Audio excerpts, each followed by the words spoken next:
മാടമ്പിപ്പുരയിലെ തമ്പുരാക്കന്മാരുടെ കൂടെ പൊറുത്തതല്ലേ? ഗാന്ധാരിയുടെ പുരയിൽ വന്നിട്ട് ഒന്നും കുറവാക്കണ്ട. പൊങ്കലിഞ്ഞെത്താറായെന്നറിയാലോ. ഇക്കുറി മാടമ്പിക്കാരുടെ വണ്ടി ഓടിക്കുന്നത് മാണിക്കനല്ലെന്ന് കേട്ടു. എങ്കിൽ ഇവിടത്തെ വണ്ടി ഓട്ടിച്ചൂടെ? വാത് വെക്കുന്നതിന്റെ പകുതി പോരെ? ആലോചിച്ച് പറഞ്ഞാ മതി. നമസ്കാരം. മലയാളം, തമിഴ്, തെലുങ്ക്, കന്നഡ, ബംഗാളി, ഹിന്ദി, ഉറുദു അങ്ങനെ ഇന്ത്യയിലെ ബഹുമുഖ ഭാഷകളിൽ അഭിനയിക്കുകയും ജനപ്രിയമാവുകയും ചെയ്ത ഒരു നടി ഏതെന്ന് ചോദിച്ചാൽ അതിന് ചിലപ്പോൾ ഒരു ഉത്തരം മാത്രമായിരിക്കും ലഭിക്കുക. അത് മലയാളത്തിന്റെ സ്വന്തം സുകുമാരി ചേച്ചി മാത്രമായിരിക്കും. മലയാള സിനിമാ പ്രേക്ഷകർക്ക് വിശേഷണങ്ങൾ ഏറെ ചേർത്ത് അഭിമാനത്തോടെ സ്നേഹത്തോടെ ചേർത്തു വയ്ക്കാൻ അവന്റെ ചേച്ചിയായും അമ്മയായും അമ്മായിയമ്മയായും അമ്മുമ്മയായും ജീവിതത്തിൽ കെട്ടിയാടുന്ന എല്ലാ വേഷവും അഭ്രപാളികളിൽ തെളിയിച്ച അപൂർവ അഭിനേത്രി പത്മശ്രീ എസ് സുകുമാരി. 1940 ഒക്ടോബർ 6 തമിഴ്നാട് നാഗർകോവിൽ എന്ന സ്ഥലത്ത് മാധവൻ നായരുടെയും സത്യഭാമയുടെയും മകളായാണ് സുകുമാരി ജനിച്ചത്. തിരുവനന്തപുരം പൂജപ്പുര ലോവർ പ്രൈമറി സ്കൂളിൽ നിന്നും പ്രാഥമിക വിദ്യാഭ്യാസം നേടി. തിരുവിതാംകൂർ സഹോദരിമാരെന്ന് ഖ്യാതി നേടിയ ലളിത, പത്മിനി, രാഗിണി അവരുടെ അടുത്ത ബന്ധുവായ സുകുമാരി ഭരതനാട്യവും കഥകളിയും കേരള നടനവും ഉൾപ്പെടെയുള്ള നൃത്തരൂപങ്ങളിൽ ബാല്യത്തിൽ തന്നെ പ്രാവീണ്യം നേടി. 7-ാം വയസ്സ് മുതൽ തിരുവിതാംകൂർ സഹോദരിമാരുടെ കൂടെ ഡാൻസേഴ്സ് ഓഫ് ഇന്ത്യ എന്ന ട്രൂപ്പിന്റെ ഭാഗമായി ഇന്ത്യയിൽ ഉടനീളവും സിലോൺ, സിംഗപ്പൂർ, മലേഷ്യ തുടങ്ങിയ വിദേശ രാജ്യങ്ങളിലും നൃത്തപരിപാടികൾ അവതരിപ്പിച്ചു. പിന്നീട് നടിമാരായ രാജാ സുലോചനയോടും കുശലകുമാരിയുടെയും ട്രൂപ്പുകളിൽ അംഗമായി. ഇക്കാലത്ത് GY പാർത്ഥസാരഥിയുടെ നാടകങ്ങളിൽ രാഗിണിയുടെ കൂടെ ചെറിയ വേഷങ്ങൾ ചെയ്തിരുന്നു. പിന്നീട് ആ നാടകബന്ധം ചോ രാമസ്വാമിയുടെ നാടകങ്ങളിലേക്ക് സുകുമാരിക്ക് അവസരം തുറന്നു കൊടുത്തു. ചെറുപ്പത്തിൽ തന്നെ മുതിർന്ന കഥാപാത്രങ്ങളെ അവതരിപ്പിച്ചാണ് സുകുമാരി ശ്രദ്ധ നേടിയത്. നൃത്തവേദികളിലെ പ്രകടനം കണ്ടാണ് സംവിധായകൻ P. നീലകണ്ഠൻ ഒരറിവ് എന്ന ചിത്രത്തിലേക്ക് ക്ഷണിക്കുന്നത്. 10ാമത്തെ വയസ്സിൽ ഒരറിവ് എന്ന തമിഴ് ചലച്ചിത്രത്തിലൂടെയാണ് സുകുമാരി അഭിനയ ലോകത്ത് അരങ്ങേറ്റം കുറിച്ചത്. ദീർഘമായ നൃത്തരംഗത്താണ് ഈ സിനിമയിൽ അവർ പ്രത്യക്ഷപ്പെട്ടത്. തമിഴിൽ MGR, ജയലളിത, ശിവാജി ഗണേശൻ എന്നിവരോടൊപ്പവും തെലുങ്കിൽ NTRനോടൊപ്പവും നിരവധി സിനിമകളിൽ സുകുമാരി വേഷമിട്ടു. ശ്രീമതി ജയലളിതയും സുകുമാരിയും നല്ല സൗഹൃദവും ആത്മബന്ധവും സൂക്ഷിച്ചിരുന്നു.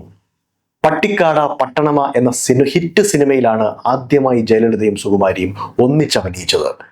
ജയലളിതയുടെ അമ്മ വേഷമായിരുന്നു സുകുമാരിക്ക്.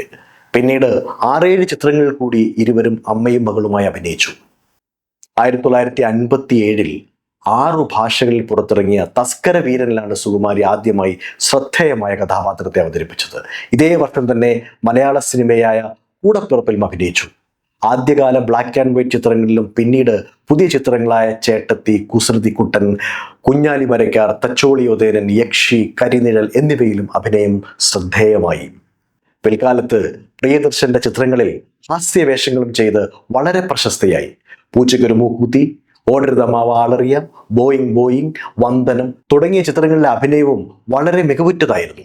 അക്കാലത്ത് ബാലചന്ദ്രമേനോൻ, IV ശശി, P. പത്മരാജൻ, ഭരതൻ, അടൂർ ഗോപാലകൃഷ്ണൻ എന്നിവർ സംവിധാനം ചെയ്ത ചിത്രങ്ങളിലും മികവുറ്റ വേഷങ്ങളിൽ പ്രത്യക്ഷപ്പെട്ടു. കാണാമറയത്ത്, കൂടെവിടെ, കാര്യം നിസ്സാരം, അരപ്പട്ട കെട്ടിയ ഗ്രാമത്തിൽ, ചിരിയോ ചിരി, 7 നിറങ്ങൾ, മിഴികൾ സാക്ഷി അങ്ങനെ അഭിനയ മുഹൂർത്തങ്ങളും അംഗീകാരങ്ങളും വാരിക്കൂട്ടിയ എത്രയോ ചിത്രങ്ങൾ. വാണിജ്യ മധ്യവർഗ സമാന്തര ഭേദമില്ലാതെ ഏത് സംവിധായകരുടെയും ഏത് കഥാപാത്രങ്ങളും ആകാനുള്ള സുകുമാരി എന്ന നടിയുടെ കഴിവ് മറ്റേതെങ്കിലും നടിക്കുണ്ടോ എന്നുള്ള ചോദ്യവും വളരെ പ്രസക്തമാണ്. താന്തോന്നിയും പൊങ്ങച്ചക്കാരിയും ദുഷ്ടയായ അമ്മായിയമ്മയും സൊസൈറ്റി ലേഡിയും എല്ലാം നിമിഷാർത്ഥങ്ങളിൽ വന്നു പോകുന്ന അഭിനയ ചാരുത. നവരസങ്ങളുടെ സമ്മേളനത്തിലൂടെ ഏത് കഥാപാത്രവും ജീവസുറ്റതാക്കാൻ ആ അനുഗ്രഹീത കലാകാരിക്ക് കഴിഞ്ഞു.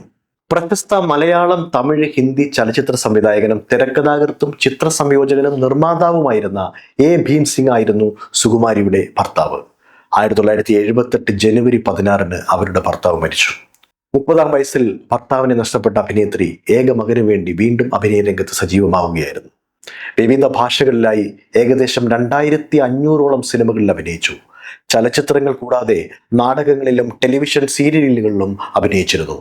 അഭിനയ മികവിന്റെ അംഗീകാരമായി വിവിധ ഭാഷകളിൽ നിന്നും സംസ്ഥാന ദേശീയ പുരസ്കാരങ്ങളും സുകുമാരി എന്ന അതുല്യ കലാകാരി സ്വന്തമാക്കി. തമിഴ്നാട് സർക്കാരിന്റെ 3 പുരസ്കാരങ്ങൾ, കേരള സർക്കാരിന്റെ 4 പുരസ്കാരങ്ങൾ, 2003 പത്മശ്രീ ബഹുമതി നൽകി ശ്രീമതി സുകുമാരിയെ രാജ്യം ആദരിച്ചു. 2013 ഫെബ്രുവരി 27 ചെന്നൈയിലെ സ്വവസതിയിലെ പൂജാമുറിയിൽ നിലവിളക്ക് കൊളുത്താൻ ശ്രമിക്കുമ്പോൾ പടർന്നു പിടിച്ച തീയിൽ സുകുമാരിയുടെ കൈകളിലും ശരീരത്തിലും പൊള്ളലേറ്റിരുന്നു. ചെന്നൈയിലെ ഗ്ലോബൽ ആശുപത്രിയിലാണ് ചികിത്സയ്ക്കായി പ്രവേശിപ്പിച്ചത്. ശരീരത്തിൽ ഏകദേശം 40% പൊള്ളലുണ്ടായിരുന്നു. ഒടുവിൽ 2013 മാർച്ച് 26 ഹൃദയാഘാതം മൂലം മരണം സംഭവിക്കുകയായിരുന്നു.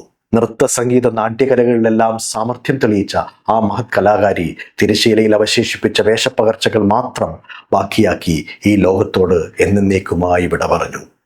നടന കലയുടെ സൗകുമാര്യത്തിന് ആദരാഞ്ജലികൾ.